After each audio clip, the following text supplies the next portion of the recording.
Welcome to the Box Jumper Podcast, episode number 8. I'm your host, John St. Amon, and for this episode, I am joined by my gym buddy and fellow podcast host, PJ Makinen.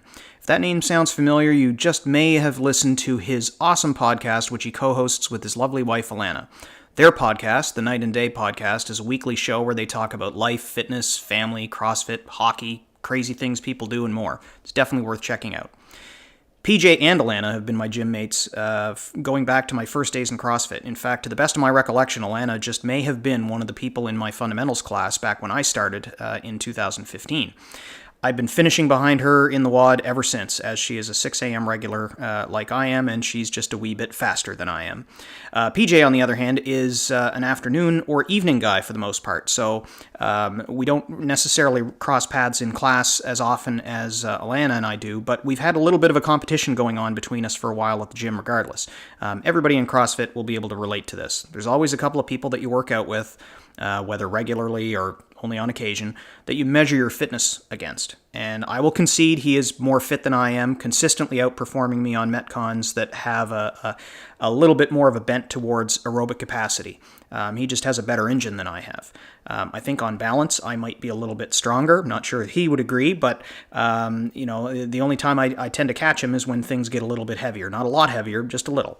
But not only is PJ a CrossFit buddy and fellow podcast host, but in his work life, he is a certified Pedorthist. He travels to a number of clinics seeing clients all over Nova Scotia, and what's cool with PJ is that he's able to bring his CrossFit experience into his work and vice versa. Certainly when he's dealing with people that are particularly active, his perspective as an athlete himself helps inform some of what he hears from patients, what he sees and how they move, and integrates with the training and experience he has as a Pedorthist. I witnessed that perspective in action today, in an interaction with someone on Facebook in a CrossFit Masters group that we're both a part of. A group member posed a question looking for advice on what to do about heel slippage in the latest nanos when using an insole. And you can bet this was right in PJ's wheelhouse. He jumped right in and with concrete, actionable advice, just happened to be a specific lacing technique.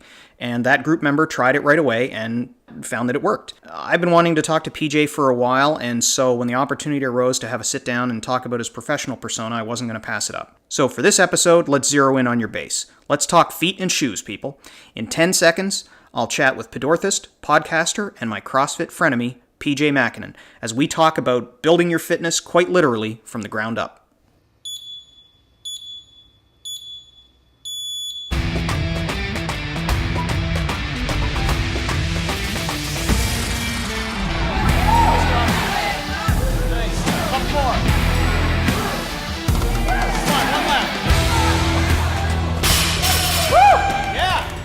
Thanks for joining me today. Yep. I know that the plan in a future episode is to have you on with the whole family and have a whole separate discussion about that idea that we had for a theme around fitting CrossFit into your life and setting an example for your kids, which I think is going to be an interesting discussion in of itself. For sure. But I decided to take this opportunity to start mining you for information relating to your professional side. Perfect. Because I think it's particularly relevant to anyone that's in the fitness market. It's relevant to everybody ultimately. Yep. But I'm curious. So just to give us a quick heads up, what is it exactly that you do, and how does that plug into what you deliver for your clients? And the flip side of that is going to be, has your experience in CrossFit changed how you approach the way that you do your job, or at least with when you know someone coming in is in a fitness-oriented space, does that change the conversation with them? Yeah, so to start with, I am a certified Pedorthist, Canadian certified Pedorthist. So essentially what that means is that I do assessments on people to determine whether or not a custom foot orthotic is something that would benefit them. So patients will come in, book an assessment with me, come in, have an assessment done. We'll determine through range of motion testing, flexibility, special testing, whether or not gait analysis, motion mechanics analysis, that sort of thing, determine whether or not we think a custom foot orthotic is going to be of benefit to them. 9 times out of 10, we're looking at lower extremity issues. So feet, ankles, knees, hips, and occasionally we'll throw in their lower back. Somebody comes in with a lower back issue. It's not often I'm going to go with orthotics in those cases because it's usually outside of what I think is going to be supremely effective. Right. But anything lower limb, so hips, knees, ankles, and feet, probably the most common thing that comes in through the door is heel pain. We've all had it. We've all woken up with arch and heel and foot-related discomfort. The nature of the workplace today is, most people, blue-collar workers especially, on their feet all day long in, for the most part, not so great footwear. So they come into me complaining of some sort of pain and discomfort. So we'll go through that assessment, determine where it's coming from. Is it a functional mechanical issue? Is it more of a structural issue? Narrow it down, size it down, and then determine what we're going to do. We're going to design an orthotic for this person. So I take all of the knowledge that I have and I figure out what am I going to do to alter the mechanics, support the foot in a different way, do those types of things. So smash cut 2 weeks later, orthotic comes back from the lab, put it in the person's shoes, send them on their way to start breaking it in. So looking at them from a biomechanical perspective, certainly to your point of do I now look at athletes in a different way? Do I believe that I could potentially be effective in helping athletes function better? Totally. I'm at the gym now and I'll look at our fellow gym mates and I'm like, the correction in his back squat is keep your knees out, keep your knees out. Well, that's all awesome. But if functionally his feet are forcing his knees to dip inward, inevitably there's something there that he or she is always going to struggle with. Right. It might be symptomatic of something else that's happening biomechanically. Totally. And we look at it and all the coaches will look and go, hey, you're restricted here, you're restricted there. Well, sometimes it's not always a restriction. Sometimes it's just poor alignment, functional mechanics, right? So I look at people from that perspective, and I've handpicked a couple of people from the gym saying, hey, I think I can help. A couple of friends of ours that live on my street. I'm just like, I think your squat could be better because your foot collapses the minute you get weight on your back, right? Fix that foot alignment up, stabilize the foot position, and all of a sudden, I believe they'll be able to lift heavier. Yeah.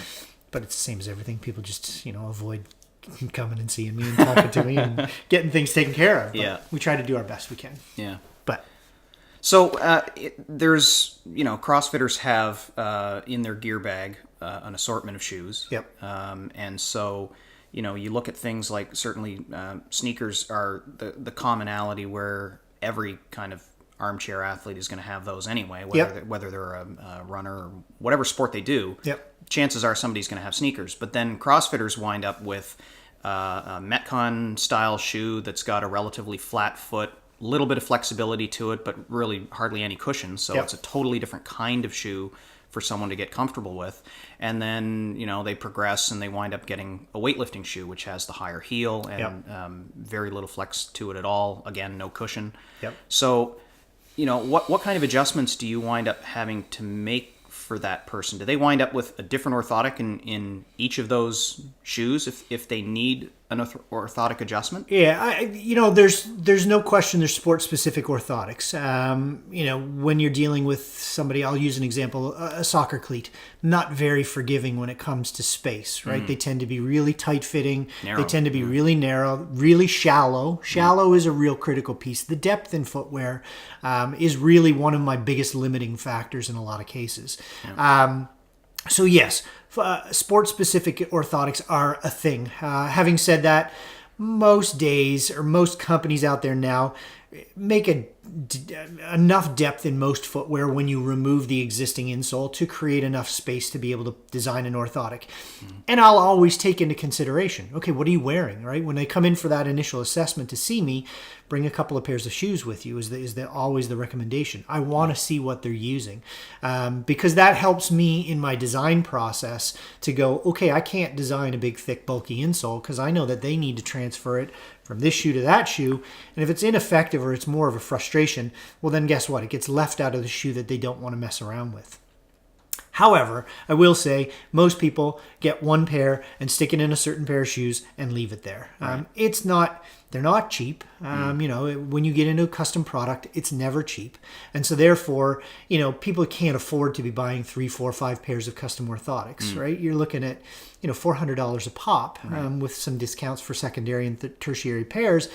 But it's not cost effective for most people. So what they'll do is they'll take that one pair, stick it in their most often worn shoe, and then the rest of the shoes they'll either manage through maybe a decent off-the-shelf insole that will cover what they need, not perfectly, but effectively.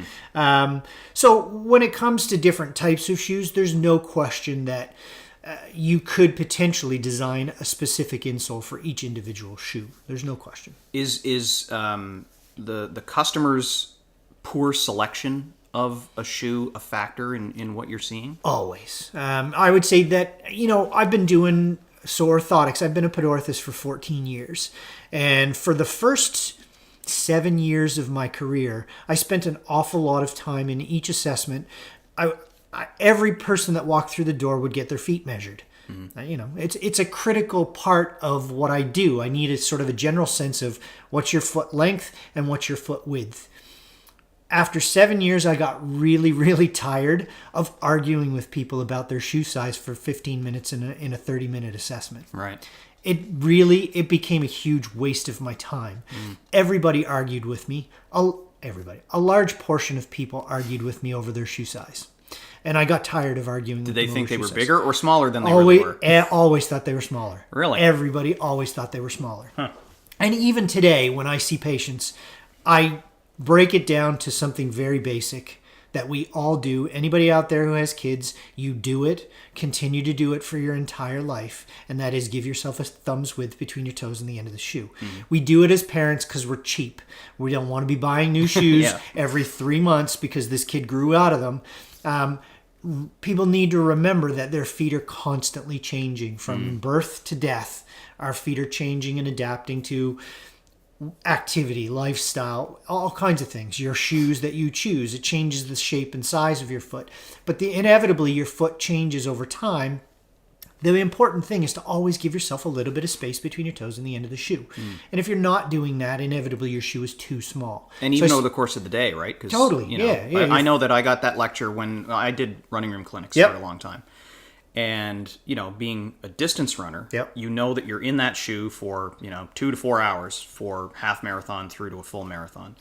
And, if you don't want to lose your toenails, you buy a half size extra in order to make sure, because after, an hour of pounding on the pavement, your foot is flatter and bigger than it used to be. It expands. You get, obviously, swelling, things like that. So you need space in your shoe. And more often than not, I would say most of the times people just had a poor width choice as well. People don't realize, okay, well, maybe I'm a 7 or I'm a 7.5, but I'm also a 2E or a 4E width. When you get into the width sizing, now you have to really alter the shoe in some way to make it fit really, really well. So I spent a lot of time in my early career educating people on shoe size, footwear, but it got so time consuming in assessments that I was losing the effectiveness of designing that orthotic properly. So I started to scale it back. I would educate people when they came in to pick up their orthotics that they need to go with a different shoe. And here's my recommendations. And the minute I started writing things down for them, I want you to look at this brand, I want you to look at this shoe, and I want you to go to this place. All of a sudden, the argument stopped. There was no more fighting me on, I'm sure it'd be this size, that size.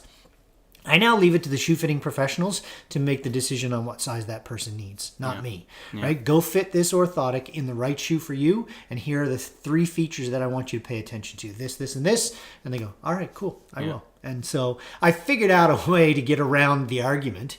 I still know that they're going to get a better fitting pair of shoes in the end, right? So it's a balancing act for sure. So do you find that there's, width was an issue for me too? Yep. I mean, my feet aren't all that long, but they're relatively wide across the toes. And so I found I had to limit myself to certain manufacturers because there were, at least locally anyway, if I wanted to be able to pick up a shoe that had a particular width, certain manufacturers would actually be in stock and have those additional widths because it wasn't necessarily an off-the-shelf width for all manufacturers. And then for some manufacturers, they were just wider naturally. And so whatever was on the shelf would actually fit. I think the challenge you run into when it comes to, especially with width-sized or feet that require a wider shoe, is not so much that manufacturers don't make them. It's the fact that shoe stores can't afford the inventory to sit on a bunch of 4E or 6E width shoes. In the hopes someone comes in. In the looking hopes for that them. somebody gets it, but all of a sudden the season changes and you're stuck with that sandal that is a 4E width. It's not sensible, right? So it's really about managing inventory. And there's a couple of stores locally that I refer to and recommend to on a regular basis, just because I know that they're going to specialize. Maybe they're not going to carry 55 different styles to choose from. Maybe they're only going to have 10, but they're going to bring all 10 of those, which are probably the top sellers within that particular company, a New Balance or an Asics or whatever. They may take the top 10 New Balance shoes and bring them in all 5 widths. Right. Then you've got selection. You don't just have, well, I like that shoe, right? I like that color, whatever, right? No, they're going to fit you properly. They're going to give you some options. So it's definitely the better. And so unfortunately, you're going to pay a little bit more when it comes to that, because they are scaling down their selection, but they're also typically picking the top of the line choices. So, but good. There's a couple of good shops around town that I certainly encourage people to go to all the time. Yeah. I can think of a couple of them right off the top of my head. Yeah.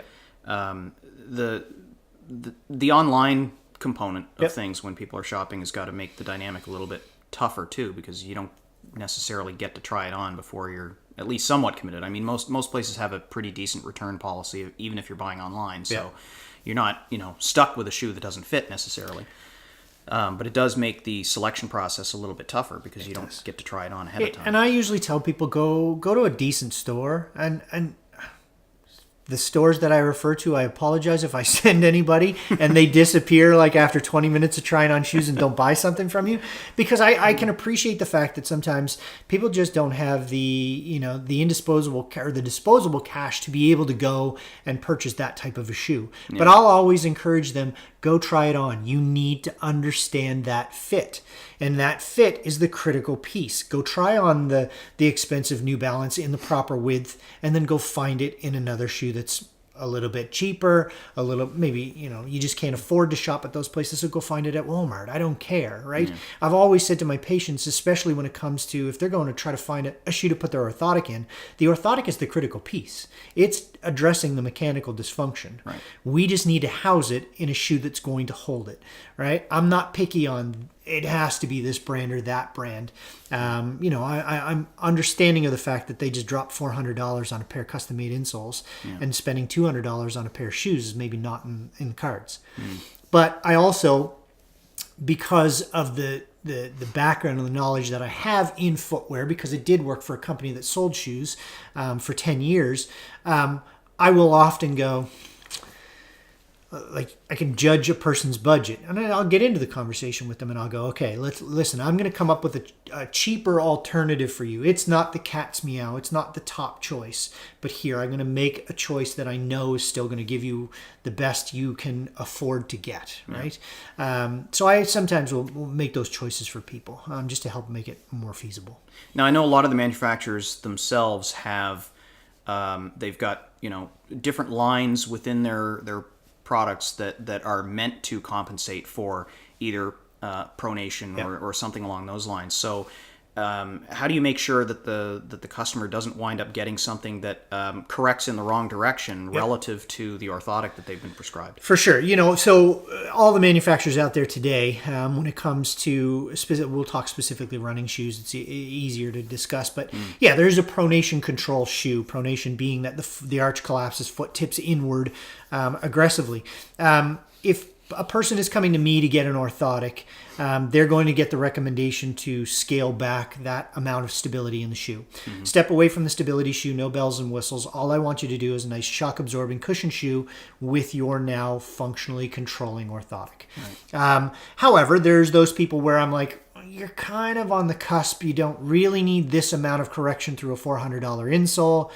I think you should just try a stability shoe. So there's definitely that opportunity to look to correct in two completely different ways. And for me, that just becomes a recommendation for a different style of shoe, or hey, go see my friends over here and they'll help you find that right shoe that's going to address the mechanical stuff. They'll go with a recommendation from me.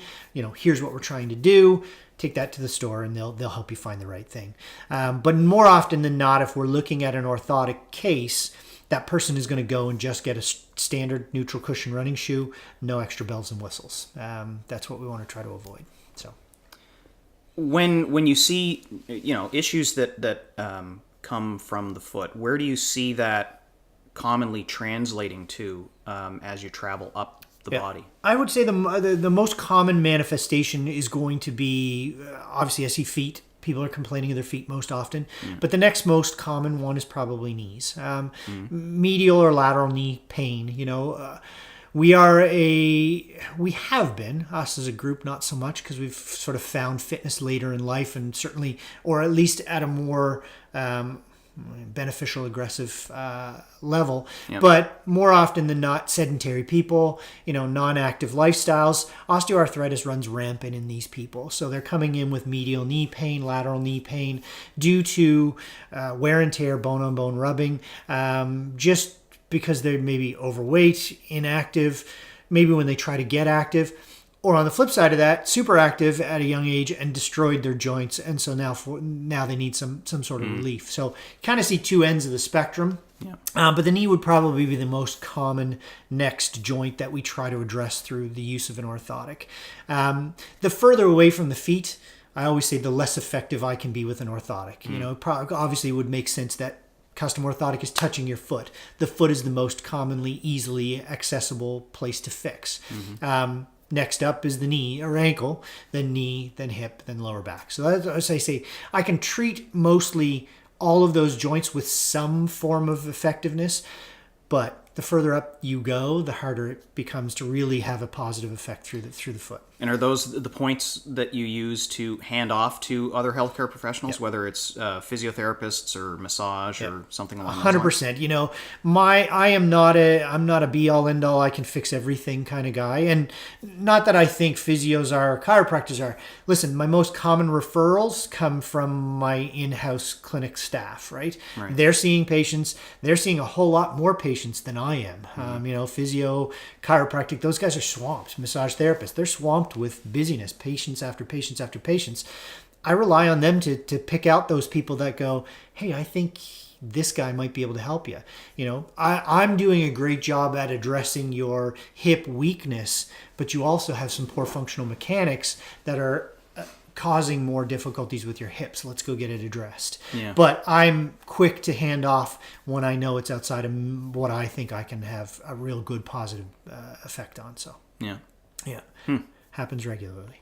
And you travel all around the province, right? Because you're covering multiple clinics. Right. Yeah, the company that I work for, and LifeMark is the name of the company. I don't know if you want, you can cut that out if you don't want it in there. But LifeMark is the company that I work for. We happen to have 12 clinics in the Atlantic region. I go to 11 of the 12. The only one they don't, not that they make me travel anywhere, but the only one I don't have to go to is St. John, New Brunswick. That's an awfully long drive for a day's worth of work. Yeah. But I do handle Amherst, Truro, New Glasgow, and Bridgewater, and then we have 6 clinics in the city.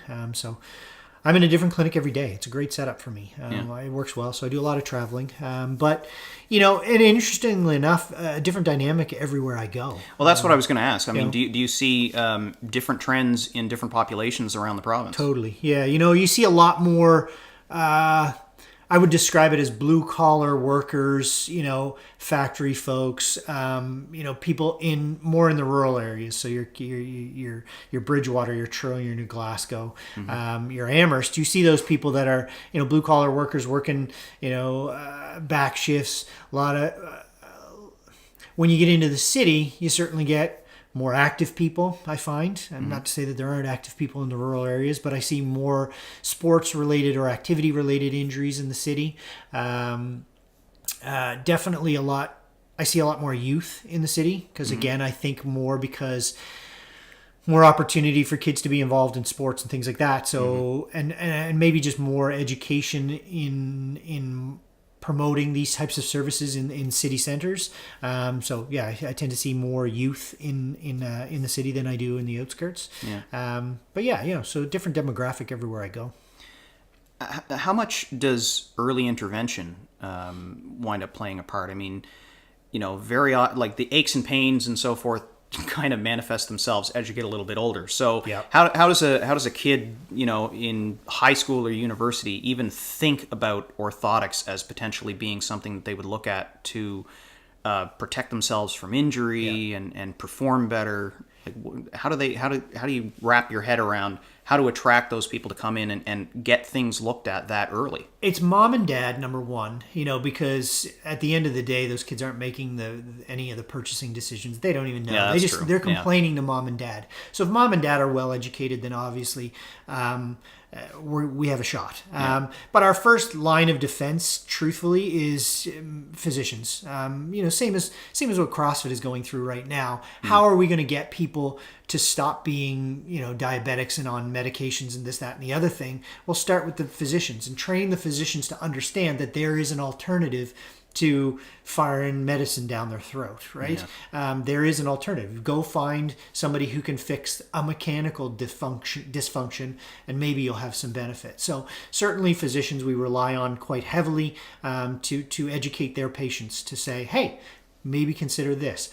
And we all know that the minute a medical professional tells you to do something, inevitably you're going to take it like the word of God and you're going to go do it, right? So if I have a handful of physicians in every little town that I go to that certainly trust me as a professional to know that I can help with what the problem is, so then they'll hit mom and dad and go, I think you need to go take care of it. And then mom and dad are obviously educated through their experiences with me. I'll be honest, I'm selling, right? Really, you might as well call me a glorified retailer to some extent, right? Because they come in, they're looking for information. They want the pain to go away. Yeah. But then it's me to sell a $400 device that's going to fix that, right? So they have to be well educated throughout the process. They have to feel the confidence in me as a professional. Yeah. So I'm a seller. People have said that meet me personally. You're like, man, you could sell anything, right? And that's just who I am, right? Yeah. So I certainly use all the tools to try to help the critical pieces educate them. They need to understand why I'm making them an insole. And if I don't do a good job at that, they're not going to invest in it, right? Yeah. No different than going and buying a car, right? True. Yeah. You're not going to buy the top of the line car if the bottom of the line car works just as well, right? Because I could sling a whole bunch of off the shelf insoles for $50. Or I could sell a $400 one because A, B, and C. Here's your reasons why, right? Yeah. So, and they're valid reasons, but a lot of the times people are like, well, why can't I just use an off the shelf? Okay, go ahead. You can. So if you're with a patient for an extended period of time, we're talking, over multiple years. Yep. Do you see a progression at all or a change in their biomechanics as that patient ages? And so you wind up delivering different services over time, or would you commonly be correcting for the same issue when they come back? I think you're commonly correcting for the same issue. Okay, so let's use a condition called plantar fasciitis, heel pain, right? Mm-hmm. They're typically coming back 3-4 years later with an insole that's broken down to the point that didn't do what it's intended to do at day one, right? Day 400, it's less effective than it was on day one, because it depletes, right? Just the same as anything. Mm-hmm. Use it, and eventually it starts to wear out. So they'll come back with heel pain again 3 years later. I'm starting to get a little bit of heel pain. I'm waking up in the morning and my heel hurts. That's how it was 4 years ago. I got the orthotic and then it cleared up. Right. Okay, great. So now you know it's not doing what it used to do. So I'm typically seeing them for the same stuff. However, when they come in for that assessment, obviously I can compare now assessment 1 to assessment 2 and go, well, now I see a few other changes here. And I'm the kind of guy that likes to jump in early preventatively to try and stop things from getting worse down the road, right? Mm-hmm. So if I see something, maybe there's been a physiological change to the foot that isn't bothering them currently, and maybe I'm not even going to tell them, I may make a change to their orthotic just for the purposes of trying to avoid a potential problem down the road. Mm-hmm. But more often than not, they're still coming back for the same stuff. But I often say to people need to understand that an orthotic is not a corrective device. It's an assistive device. It's not a corrective device. So I compare them to glasses. People come in and they put on their glasses when they're talking to me. Yeah. It fixes whatever malfunction is there in their eyes to allow them to see correctly. The minute they take the glasses off, that malfunction is still there. The muscles are weak, the eyes are screwed, whatever, and they can't see as well as when they put them on. Well, an orthotic device is very similar. Put it underneath the foot, it corrects some sort of mechanical deficiency, and all of a sudden there's less pain, better function. Get rid of them because they either wore out or your initial pain complaint is gone. Mm-hmm. But all of a sudden they stop using it, and 8 months later they're back in my door going, my feet are sore again. I'm like, well, have you been wearing your orthotics? Oh, no, not really. Okay, well, great. Your mechanics haven't changed. Let's just get back to using them. Off they go, and everything's better again. Is it like eye correction, where as you age, it's gradually going to get worse? For most people, because again, off the top, I said when your foot size changes over time. Yes, your foot is constantly changing. Think about it. The average person, 10,000 steps in the run of a day. That's a lot of stress and strain on the foot structure. So it's inevitably going to change over time. It's all about trying to alter that support system in little ways over time to maintain the proper amount of correction and function. So it works well. Now, not everybody that works out in a box is going to have the benefit and convenience of having a Pedorthist working out right next to them and able to spot what's going on with them. For sure. So, if you were to describe to a CrossFitter what should they be feeling for in, let's say, certain movements that would allow them to say, maybe I should go see a Pedorthist about looking at a corrective device? I would say the best advice that I can give is two things that come to me off the top of my head. Number one, if you're struggling with a movement, go down to literally the basics of it. Start at the bottom and work your way up. And typically a decent coach can pick up on a couple of things. If a coach can pick up on good things and go, this just doesn't seem right. It's never a bad idea to get assessed by somebody who can assess it on a bigger scale, on a more infinite scale, to kind of go, why is that specifically that way? And, of course, anybody that's worth salt in any profession is going to go, we got to start at the bottom, work at the bottom and work our way up, or start at the basics. What's the root cause? What's the movement look like at its very bare bones? And then where's it going wrong, right? So I'll encourage people, if they're struggling with movements, lifts, if you're having consistent repetitive pain, right, on the same things over and over and over again, maybe you can do all the pull-ups in the world. But the minute you get weight on your back, all of a sudden you run into difficulties, feet, knees, hips, lower back, that you didn't have before. You're going to want to get it looked at, right? The second thing is look at the wear pattern on your shoes, right? If it's really abnormal, or if it's really excessive in a short period of time. Or localized in a specific area. Localized is a tough one because everybody gets freaked out because the outside of my heel is wearing down. Well, that's the first place that your foot strikes the ground. So repetitively doing that is going to wear that tread on that outside heel corner. Right. We're okay with that. Okay. And I see people all the time and I'm like, that's okay. That's normal. It's when you start to see a shoe wear down, or you set your shoes up on the table and they're tipping one way or the other. They shouldn't, you shouldn't be needing to replace your shoes in a super quick period of time. Like I'll see people, and a lot of the times younger kids that come in, I got to replace the shoes every 3 months because they're wearing out. That's early. That's quick. And I get that kids can abuse shoes fast or quicker, but they shouldn't wear out that quickly. There's usually a mechanical dysfunction there that keeps overloading a specific area of the shoe. Right. So if your shoe is really wearing and the tread's wearing excessively in a short period of time, a lot of the times that can lead to or be an indicator that there could be some potential problems down the road. Yeah. So I often say, take a look at your shoes, and you can usually judge if there's going to be a potential problem just by looking at that. It's not the be-all, end-all for me. I always take a look at it and people point out things and I'm like, okay, cool. I see it, but I need to look at everything else and then think, is that a potential problem? Yeah. Yep. Is there a reasonable expectation for the lifespan of a shoe? It's all relative to the amount of activity you're doing in it. But I would say let's say a typical running shoe, you're going to get at least a year to a year and a half out of it. But beyond that, you've got to really, you got to change it sooner. Year and a half is usually that time frame. Again, when you get into sport-specific shoes, if you're using something for, let's say, for example, weightlifting, where you don't have your lifters on all the time. You have them on for short periods of time in a workout, and then you switch to a different shoe.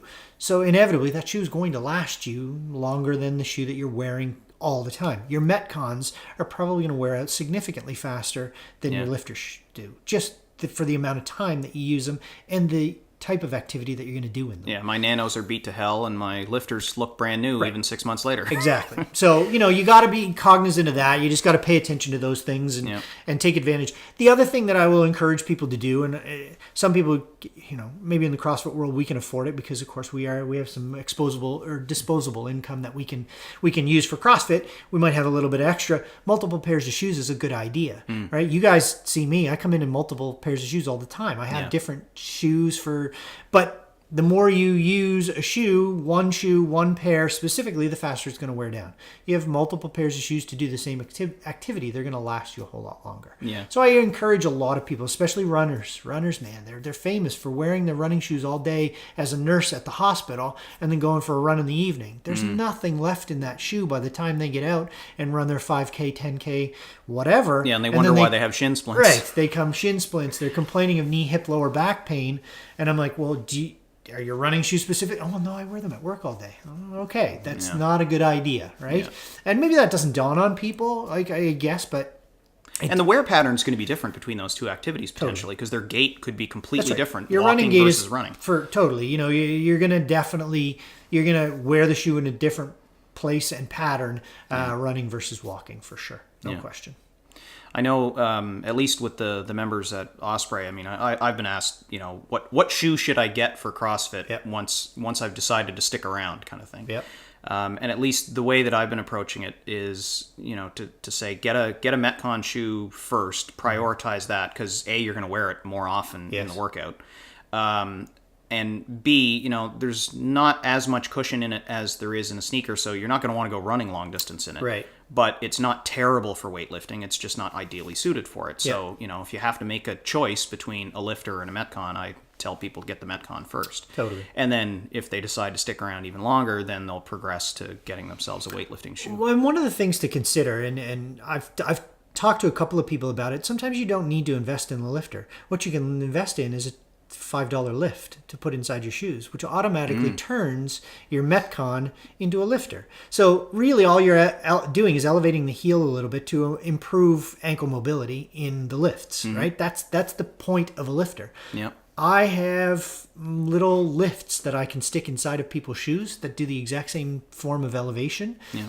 And you can turn a Metcon into a lifter to some extent. So if you had multiple sets of Metcons, turn one of them into a lifter by putting a little bit of a lift underneath the insole inside the shoe, and all of a sudden it functions in a slightly different way. Yeah. You wouldn't use it for running, in our regular workouts or doing all the regular stuff, but you could have that as your lifter pair. So, and I experiment with those things with Alana and my wife, and I just, hey, listen, you're having a little bit of issues? Here, let me put a lift in there. And I'm constantly experimenting with stuff just to see what works and what doesn't. So, and I've done before I had my lifters, I put heel lifts inside my shoes, and it felt pretty much the same. Yeah. So once you got lifters, you didn't feel like a big sea change of difference between the two? Very little. So, for somebody on a budget who's like, I can't afford to spend on Metcons, I can't afford to spend on lifters and all that stuff, seek somebody out like me who could just, give you a little bit of a lift and you can just slip that inside your shoe, untie your shoe, put the lift in and go do your lifts, right? Now, when it comes to, selection and variation between the different types of shoes, like the sneaker world seems to have an infinite number of combinations, whereas the CrossFit specific environment, you've got only a couple manufacturers that are really playing in that space. Yep. And then within the different types of shoes that are intended for CrossFit and that type of fitness training, the selection is even more narrow. So, how specific can a person really expect to get in their shoe selection in those areas? And right now, as you said, it's not there. There's a corner of the market with a couple of players. Reebok. Who else probably has Nike? Reebok and Nike certainly on the Metcon side. Yeah. On the weightlifting side, Adidas is a player as well. For sure. So you're limited, and I don't think you'll ever see much of a shift on the weightlifting side. You'll keep your same players. I don't think that'll change. However, CrossFit is blowing up worldwide, and CrossFit is obviously doing a good job of trying to market more and more worldwide. So I think you're going to see some of these other outskirt companies jump in, try something. Some of them are going to fail at it. I'll tell you that I think probably the company that's going to do the next sort of stab at it and probably do a decent job is probably going to be New Balance. Yeah. And New Balance is going to do that simply because they tout themselves as the width size option company, right? yeah. You know what I mean? So being that they are, able to potentially provide a shoe in multiple widths compared to some of the others, people are going to potentially gravitate towards that. New Balance has a couple now. I think they have a couple of shoes that they sort of consider. They have the sort of wrap around through the arch that you can use for rope climbs and things like that. So they've got a couple in their lineup now. Yeah. But I don't think they've really jumped in 100% because I think everybody's just waiting to see, is this CrossFit thing going to phase out? Yeah. And it's not. It's only going to continue to grow. I don't believe it'll ever phase out. I think you'll see more and more of those vendors come forward with their version of the shoe. One of that I got recently, Ultra. It's a running shoe brand, and it's designed for people with really wide feet. I got a pair, and I actually love them. They're the most comfortable because they are a running shoe company. They've really tried to go, let's not turn this into a full-on Metcon style shoe. Let's bring some of those features into the shoe, but let's still leave it as a shock-absorbing running style shoe. Right. It's great. I really, really enjoy it. So they're all going to come in. They're going to, and some of them are going to dabble, and they're going to fail, and they're going to leave. But it's a big booming business, and it's going to keep on growing. So yeah, and that'll be the one category that will be a little bit harder for everybody to try on a bunch of different pairs because certainly locally, at least in the Halifax market, you go into any of even the large sport box stores, they don't generally stock much in those areas. They'll have one or two selections of the Nike Metcons. They'll have a few of the Nanos from Reebok, maybe a lifter or two, and that's probably the most you're going to see on the shelf. Totally. So you wind up having to do considerably more online shopping for that specialty type shoe. And back to the idea that it's a heavy inventory for them to carry, right? They're not going to bring in stuff that's not going to move, right? Their intention is to bring it in and move it, right? So, I think it'll be interesting to see where it goes in the next couple of years. And let's be honest, once Reebok, if they, eventually step away from CrossFit in any way, somebody else is going to jump right in, right? They're not going to go along without a major corporate sponsor.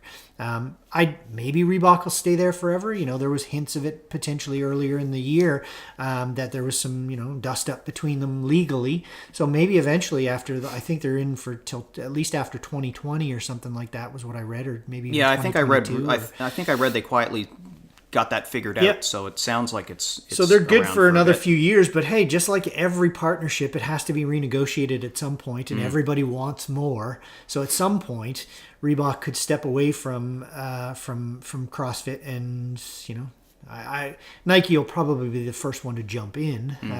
But you never know. An outside player could be watching this all on the outskirts, designing something really cool, ready to strike when the iron is hot, and say, "Hey, we're new, and so we're going to take over." Well, yeah, and the recent changes, with the discussion that you had with Pat Vellner on your podcast. The notion of the changing schedule, and now the sponsors don't get quite the same level of exposure, and that's not just the athlete sponsors, that's the event sponsors themselves, where now there's not a bunch of regional competitions that occur that have their name on the banner. So that can change the dynamic between corporate sponsorship and I think you're going to see a lot more athletes really reaching out to go after corporate sponsorship on a bigger scale. And part of me thinks, when I was talking to Vellner, I actually thought that there was a way that CrossFit did this for that reason. Part of me thinks that to bring more money into your sport, and one way to bring more money into your sport is to make your athletes go get more money for your sport. Do you know what I mean? So them reaching out, because if I want to compete, if I'm not going to win the Open, I now have to make a plan to go travel somewhere further away from where I live, potentially, to compete in a competition that I have to prepare for, fly to, travel to, whatever, right? So I think the athletes are going to be now forced to reach out to get sponsorship. Yeah. And they're going to get sponsorship from wherever they can get sponsorship. It globalizes it in a different way, right. for sure. Yeah. So it's going to be interesting to see where that goes, because I have a gut feeling that'll bring more attention to CrossFit on the whole by forcing the athletes to go bring attention to CrossFit even more. Yeah. Right? Because we all joke that those athletes don't talk about CrossFit the way that the average Joe CrossFitter talks about CrossFit. Do you know what I mean? Yeah. Now they're going to be forced to have to go do that because they need money. So they need to go talk about the sport. And just like Olympic athletes, I would know nothing about some of the sports if it wasn't through their sponsorships that I got exposed to it, right? That sort of thing. So I think it's interesting the direction that it's headed. I'm not sure it's going to be, everybody's not happy about it, I'm sure, because there's short-term pain, hopefully long-term gain. Yeah, absolutely. And I think it's important for them to make that switch back to going after grassroots. Yeah. Same as anything. How do you develop athletes? You go to the grassroots. Build up the grassroots. So the focus on the boxes, focus on the affiliates. Yeah. And all of a sudden, you will start to develop grassroots athletes who want to go to the top stage. Yeah. Right? If you just focus on the top athletes, the grassroots kids forget it. They go, I'm not interested because I'm never going to get there. Right? So same as any sport. I think, it's evolving, it's changing, and it's fun to be part of it on multiple levels. I only hope that my professional work that I do helps me in some way connect with somebody on some level, and maybe one day a CrossFit athlete at the games will be wearing orthotics that are in their shoes that are done by me. I don't know, right? But it's something that I can always aspire to, maybe connect with somebody. Somebody may hear this podcast and go, hey, I want to reach out to this guy. I want to find out more about it. I've had this pain that's been driving me crazy in my feet for the last 2 years as an athlete, and I haven't been able to fix it with this, that, or the other thing. Great. Well, maybe you haven't thought about orthotics as an option. Yeah. You reach out to somebody like me, get connected. All of a sudden now, Bob's your uncle, your feet are fixed, and now you're able to compete better. Yeah. Who knows, right? So take it on a bigger scale anytime I can. A lot of options. Yeah, for sure. Awesome. So if people want to follow you online, how do they connect with you? Probably the easiest way to do that is through, first off, Instagram. You can reach out to me. It's at PJ Makinen, PJ Makinen. It's probably the easiest way. If you have any questions about orthotics, anything like that, Instagram's a great spot. Follow along on our podcast, not to take away from yours, but we're Night and Day podcast. My wife Alana and I, we have fun doing a sort of a weekly thing. It's not. I'm not going to talk to you about injuries and things like that on my podcast. That's just not what I do. But you can find us there for sure. Night and Day podcast. So reach out to us there. We're Night Day podcast on all of the platforms. Anyway, just reach out to me. LifeMark is where I work. LifeMark.ca online. Look them up, search up therapist. Maybe you live in BC and you're hearing this podcast and you're looking for somebody to do your orthotics. LifeMark has people out there. So just lifemark.ca, check it out, and you can find a therapist in your region. Awesome. Cool. PJ Makinen. Thanks, man. Thanks. Cool. That's fun. That's it. Time to put the gear away and remember to keep the number facing out on those wall balls, people. So, how are you feeling about your foundation? Have you given your feet and your shoe selection the thought that they really deserve? Have you really analyzed the root of any discomfort that you felt in your workout or in your everyday walking around? These are things you might consider going to see someone like PJ for, to look closely at the biomechanics of how you move and determine if there's something in your foundation that could be modified and relieve that feeling. I'm going to have PJ back on the podcast soon, but next time he'll be joined by his wife and co-host of the Night and Day podcast, so be sure to check them out. Please subscribe on your favorite podcasting platform so you get upcoming episodes automatically as I'm joined by more guests to talk about fitness and health. If you like this episode, please take 2 minutes, write a 5-star review on iTunes. It's very much appreciated and it helps other folks like you find the podcast. You can email feedback or ideas to me at info@boxjumper.ca. And of course, you can visit boxjumper.ca often for more fitness-related stuff outside the podcast as well. Follow me on Instagram, Twitter, and Facebook with the handle @BoxJumperOver40. Thanks for listening. I have more guests lined up already for upcoming episodes, so stay tuned. Until then, stay healthy, WOD happy, and WOD often.